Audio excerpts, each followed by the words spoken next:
Hai Sobat Agit Prop, jumpa lagi dengan Mimin Agit. Kali ini Mimin akan membahas alur cerita film laga yang diperankan oleh si botak idola kita semua. Siapa lagi kalau bukan Jason Statham. Film ini berjudul The Wrath of a Man, yang bercerita tentang kemarahan seorang pria yang anaknya dibunuh secara tidak sengaja oleh segerombolan perampok. Pria tersebut ternyata seorang mafia besar sehingga dia berencana untuk membalaskan dendamnya dan menghancurkan kelompok perampok tersebut sampai ke akar-akarnya. Tertarik melihat lebih jauh? Terus tonton video ini. Namun sebelumnya jangan lupa untuk komen, like, and subscribe. Film diawali dengan scene yang memperlihatkan dua orang petugas pengantar uang dari perusahaan bernama Fortico yang baru saja keluar dari markas.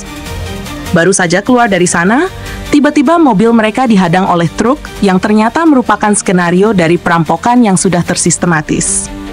Film pun menunjukkan beberapa waktu kemudian, di mana seorang pria bernama Patrick Hills, si botak, pemeran utama dari film ini, sedang melamar ke perusahaan Fortico yang tadi kita lihat di awal film. Sang manajer perusahaan tersebut, bernama Terry, cukup terkesan dengan pengalaman kerja Hills yang dahulu juga bekerja di perusahaan serupa selama kurang lebih 11 tahun.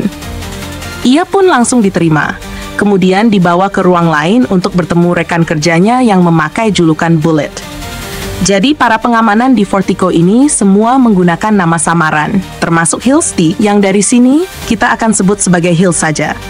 Singkat cerita, kemampuan lapangan fisik, menembak, hingga mengemudi untuk lulus tes, orang-orang membutuhkan nilai 70 dan lulus dengan nilai yang pas-pasan. Begitu lulus, Patrick pun ditemani Bullet untuk masuk ke ruang ganti, berkenalan dengan para pegawai di sana. Terlihat orang-orang cukup sinis dengan kehadiran pegawai baru. By the way, karena Fortico ini tempatnya penyimpanan duit yang jumlahnya bisa sampai triliunan, makanya setiap mereka keluar masuk terdapat beberapa pintu akses yang cukup ketat. Memulai pekerjaan pertamanya, Hills pun ditemani Bullet dan Dev mendatangi beberapa titik hari itu untuk mengambil uang dari berbagai perusahaan. Namun, sepanjang perjalanan, Dev tak berhenti menyindir Patrick yang ia kira tak tahu apa-apa soal seberapa berbahayanya pekerjaan mereka. Singkat cerita, di penghujung hari, mobil mereka berhasil aman kembali masuk ke markas. Untuk masuk ke dalam, mobil-mobil ini harus melewati beberapa pengecekan. Dan begitulah hari pertama kerja dari Patrick. Maka dari itu, untuk merayakannya, Bullet mengajaknya untuk nongkrong bersama teman-teman lainnya.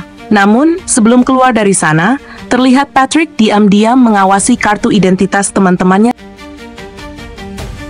di tempat biliar. Kembali, Patrick mendapat perlakuan yang tak mengenakan. Dan rekan kerjanya, bahkan Jones, penjaga akses masuk utama di kantor, terlihat mencoba memancing emosi. Tapi yang ada dirinya malah dipermalukan. Keesokan harinya, mereka kembali bekerja seperti biasa. Kali ini, Bullet sendirian pergi mengirim uang di sebuah kapal pesiar, sedangkan Dev dan Patrick menunggu di mobil. Namun tiba-tiba terdengar dari radio kalau Bullet sedang mengalami kesulitan. Uangnya ia pegang dirampok, serta dirinya dijadikan sandera. Dev, yang biasa sok jagoan, sekarang malah jadi terlihat sangat panik. Ia bahkan sempat ingin melarikan diri. Di saat itu, Patrick malah bersikap sebaliknya. Ia terlihat sangat tenang. Ia pun meminta Dev untuk tenang dan mengikuti permintaan dari para perampok, di mana mereka diminta ke suatu tempat untuk menyelamatkan Bullet. Sesampainya di sana, para perampok menyuruh mereka memindahkan seluruh uang yang ada di mobil. Dengan santai, Patrick mengikuti itu semua. Namun tiba-tiba, ketenangan Patrick dalam eksekusi para perampok bisa dibilang luar biasa. Bahkan Dev, yang tadinya sok-sokan, hanya bisa terdiam. Di akhir aksinya, Patrick sempat mengecek satu persatu wajah dari para perampok yang ia bunuh. Akibat kejadian ini, mereka bertiga pun sempat diinterogasi oleh dua orang yang kemungkinan dari kepolisian khusus. Saat giliran Hills diinterogasi, mereka bertanya-tanya bagaimana ia bisa membunuh 6 orang sekaligus tanpa terluka. Belum lagi kemampuan menembaknya sangat akurat dan jauh dari waktu hasil tesnya pas awal masuk. Namun, Patrick menjawab dengan santai bahwa itu semua hanyalah kebetulan. Di akhir pertemuan, Patrick ditunjukkan video CCTV dari kejadian perampokan yang kita lihat di awal film. Keluar dari sana, Dari sempat menyampaikan bahwa ini memindahkan Patrick ke bagian front office karena menurutnya orang yang habis membunuh bisa saja terkena penyakit mental jika diteruskan. Tapi pendapat sang manajer langsung dibantah oleh Order Fortico yang sangat senang dengan kinerja Patrick. Di lain sisi, dua orang tadi yang menginterogasi Patrick pas keluar dari sana langsung menelpon bosnya dan bilang kalau benar Patrick adalah orang yang mereka cari-cari. Si bos juga bilang kalau begitu biarkan Hills di sana karena kita sudah tahu alasannya, kenapa yang nantinya akan terjawab sendiri di pertengahan film. Malamnya, seorang wanita datang ke apartemen H dan membawakan file rahasia mengenai latar belakang dari tiap anggota pengamanan di Fortico, serta sebuah file hasil autopsi. Malam itu, ia juga tak berhenti mengulang video terkait tragedi yang sempat dialah tadi. Dari sini, kita akan dibuat semakin penasaran, siapakah sebenarnya? Keesokan harinya, saat masuk kerja, orang-orang di Fortico tak lagi memandang sebelah mata. Mereka malah melihatnya sebagai seorang pahlawan. Hingga akhirnya, tak terasa, Patrick sudah bekerja di sana selama kurang lebih 3 bulan. Di suatu siang, saat mereka sedang melaksanakan tugas, mobil mereka kembali dihadang oleh beberapa orang tak dikenal. Para perampok handal ini berhasil menangkap Bullet dan mulai menembakkan gas ke dalam mobil. Namun, kembali, Patrick terlihat sangat tenang dan memilih keluar dari pintu belakang mobil sambil menahan nafas. Begitu para perampok melihat wajahnya, tiba-tiba, apa sebenarnya yang terjadi? Bagaimana bisa perampok bersenjataan lengkap ketakutan saat melihat Patrick? Makanya Terry sebagai manajer merasa ada yang janggal dengannya. Bullet sendiri saat di bar menceritakan kejadian tersebut ke Dave. Di mana saat para perampok melihat Patrick, mereka semua kabur seakan-akan melihat hantu. Di lain sisi, kejadian ini membuat Patrick semakin terkenal, bahkan seorang pengamanan wanita bernama Dena langsung mengajaknya tidur bareng. Tapi tetap saja, Patrick terlihat seperti menyembunyikan sesuatu. Dan benar saja, malam itu tiba-tiba ia memaksa Dana ke ruang tengah dan tak segan-segan menodongnya dengan senjata sambil menginterogasinya terkait dari mana ia mendapatkan uang cash yang ia sembunyikan di rumahnya. Apakah ia bekerja sama dengan para perampok? Untungnya, Dana berkata jujur kalau ia mendapatkannya secara tidak sengaja karena kesalahan klien ataupun sistem di Fortico. Dan selama ini ia tak pernah bekerja sama dengan para perampok, hanya memperingatkan. Seandainya dia tetap berkata jujur, ia memiliki semua informasi terkait orang-orang yang ia sayangi, termasuk foto dan alamat orang tuanya di desa. Jadi siapakah Patrick? Untuk menjawab pertanyaan itu, film pun membawa kita ke masa lalu, kira-kira 5 bulan yang lalu. Patrick terlihat sedang siap-siap menonton pertandingan basket bersama putranya yang bernama Doggy. Saat akan menaiki mobil, tiba-tiba ia mendapat telepon dari anggotanya bernama Mike, dan Mike adalah perampok yang sempat kita lihat tadi. Nah, siang itu, Mike bilang kalau operasi mereka agak kacau, karena salah satu anggota tim mereka terkena kecelakaan saat akan ke lokasi. Ia membutuhkan bantuan bosnya, Ace, yang kebetulan saat itu posisinya tak jauh dari sana. Dengan terpaksa, Ace pun menyempatkan diri membantu anak buahnya. Begitu tiba di lokasi, Ace memarkirkan mobilnya tak jauh dari sana. Sembari ia turun, pamit ke putranya, berpura-pura akan membeli makanan. Siang itu, anggota H sedang berusaha merampok salah satu mobil uang milik Fortico. Dan Patrick bertugas untuk memberitahu ke arah manakah mobil tersebut akan belok. Begitu tugasnya selesai, mobil tersebut tiba-tiba dihadang oleh perampok lain karena posisi putra X yang tepat di lokasi perampokan membuatnya dipaksa turun dari mobil. Salah satu perampok nampaknya tak ingin ada saksi di TKP dan memutuskan untuk menembak Doggy. X yang berusaha menyelamatkan putranya juga terkena tembakan. 3 minggu kemudian, setelah beberapa kali operasi karena terkena 4 tembakan, akhirnya Patrick berhasil bangun dari kondisi koma. Sayangnya, putranya, Doggy, tak semujur dirinya. Doggy adalah putra sematawayang dari Patrick. Akibat kejadian itu, istrinya menyalahkan Patrick dan menganggapnya sebagai pembunuhnya sendiri. Akhirnya mereka berdua pun memutuskan untuk bercerai. Mungkin kita lihat ekstra meneteskan air mata, tapi hatinya hancur berkeping-keping. Ia pun mulai menyusun rencana untuk menemukan pembunuh putranya. Dimulai dengan menemui salah satu agen yang menjadi pimpinan bagi kedua polisi yang menginterogasi Patrick di kemudian hari. Berdasarkan keterangannya, polisi belum juga menemukan pelaku ataupun clue siapa yang membunuh anaknya. Namun, ia memberikan beberapa list anggota mafia yang akan tersebar di kota tersebut. Dan kawan-kawannya membantai para penjahat di kota demi mencari informasi terkait perampokan kemarin. Namun, tak satu pun dari mereka yang berhasil menemukannya. Mereka pun terlihat pucat saat melaporkan hal tersebut ke Patrick. Mereka akhirnya kembali berusaha mencari sang pelaku. Dan kali ini mereka berhasil mengintegrasikan salah satu anggota mafia terbesar di kota. Setelah disiksa dan diancam istrinya akan dibunuh, pria itu pun akhirnya memberitahu kalau kemungkinan pelaku perampokan kemarin merupakan ulah dari mafia dengan julukan The Gassi Brothers. Saking ditakutinya mafia tersebut, pria ini bahkan memilih untuk dibunuh dibanding ketahuan mengadukan nama mereka. Namun, gilanya lagi, ternyata mafia sekelas The Gassi Brothers yang dianggap tak terkalahkan, tak ada apa-apanya di hadapan Patrick. Salah satu markas bisnis mereka berhasil diporak-porandakan. Tapi tetap saja, ternyata mereka juga bukan pelaku perampokan kemarin. Dengan hati-hati, akhirnya Patrick berusaha menyampaikan kalau usaha mereka semua ini telah sia-sia dan bisa saja akan menjadi bumerang bagi organisasi mereka suatu hari nanti. Mendengar nasihat itu, Patrick pun diam-diam, tanpa diketahui anggotanya, memutuskan untuk mencoba mencari pembunuh putranya dengan cara menyamar sebagai pengamanan. Di sana, ia meminta salah satu kenalannya bernama Christy untuk membuatkannya identitas baru, yang akhirnya ia gunakan untuk melamar di Fortico. Dan dari sini, jelaslah semua siapa sebenarnya. Film pun kemudian menunjukkan beberapa orang mantan anggota militer yang sedang berkumpul, membahas tentang betapa membosankannya kehidupan mereka. Grup ini dipimpin oleh pria bernama Jackson, dan sejak pensiun dari militer, sehari-hari ia bekerja sebagai satpam di mall. Di tengah perbincangan, seorang anggota mereka yang sehari-hari bekerja sebagai kepala pengamanan, seorang pengusaha, bercerita kalau uang lemburnya belum juga dibayarkan. Setengah bercanda, ia mengatakan ingin merampok uang bosnya, tapi ternyata perkataan itu dianggap serius oleh teman-temannya, dan akhirnya mereka melakukan perampokan tersebut.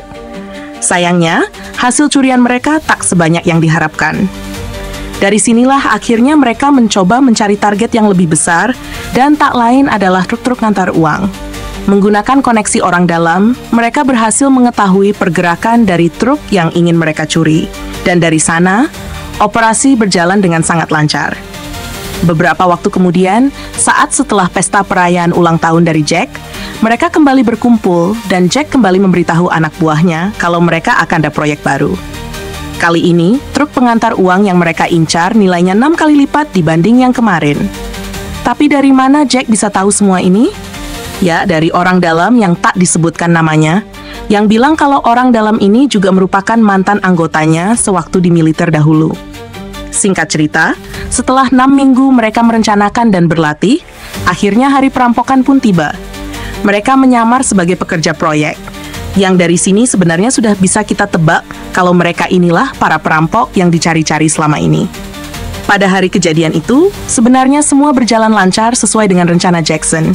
Namun salah satu anggotanya yang paling arogan, bernama Jen, terlihat panik karena pengamanan dari Fortico sempat memberikan perlawanan.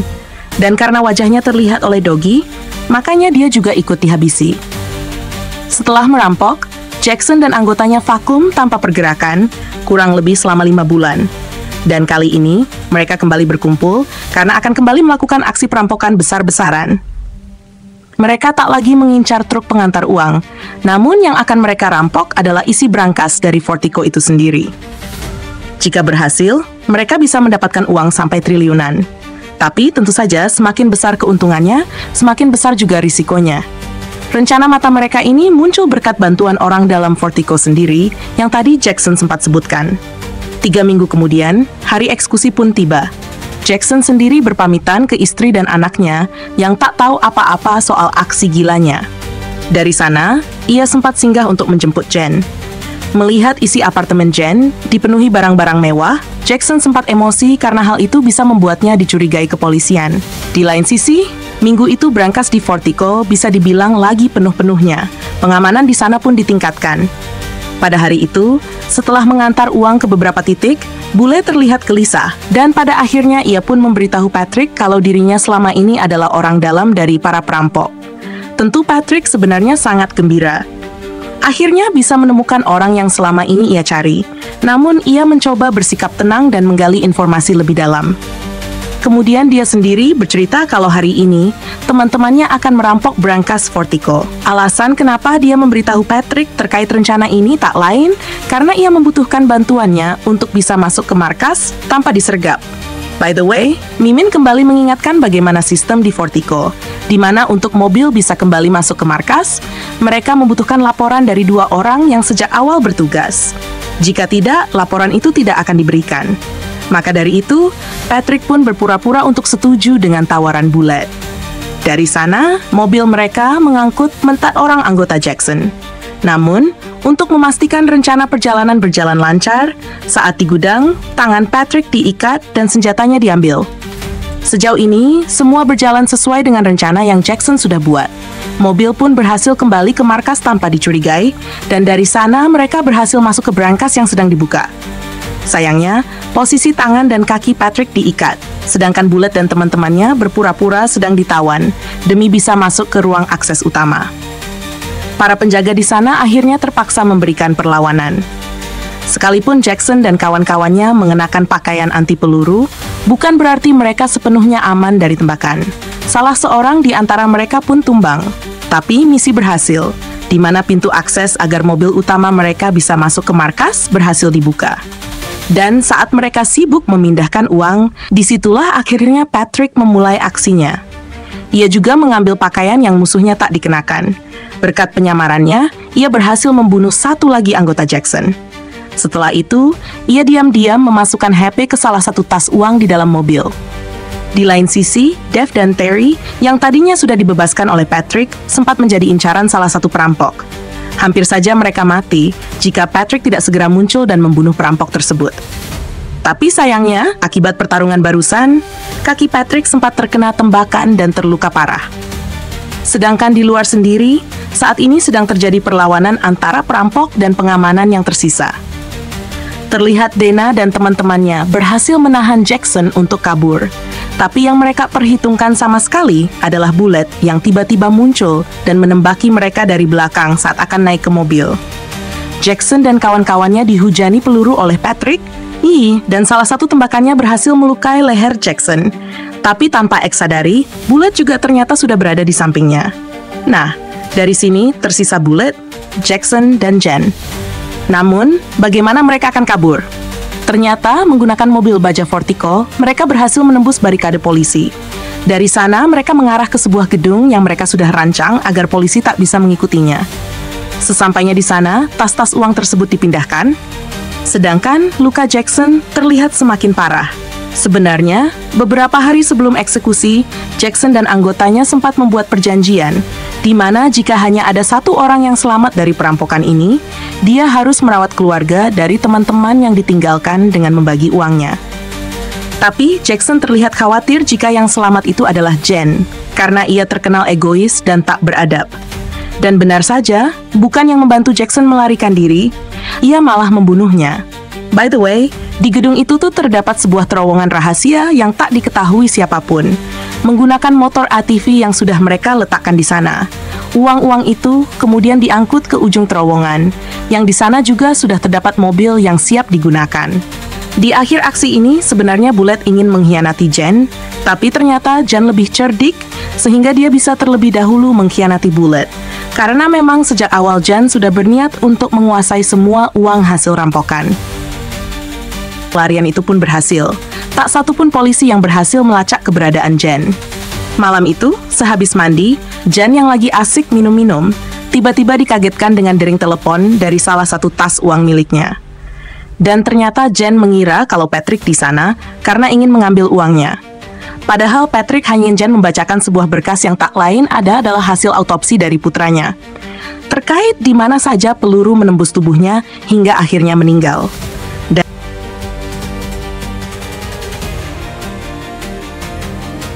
Dan dari sana, Patrick pun memberikan balasan yang setimpal. Begitu keluar dari sana, pimpinan polisi yang kita lihat tadi telah menunggunya untuk mengangkut jasad Jen, dan film pun selesai. Gimana filmnya? Menarik sekali bukan? Mimin harap Sobat Agitprop semua mau komen, like, and subscribe, supaya Mimin semangat untuk ngonten. Sampai jumpa lagi pada konten alur film berikutnya. Ciao!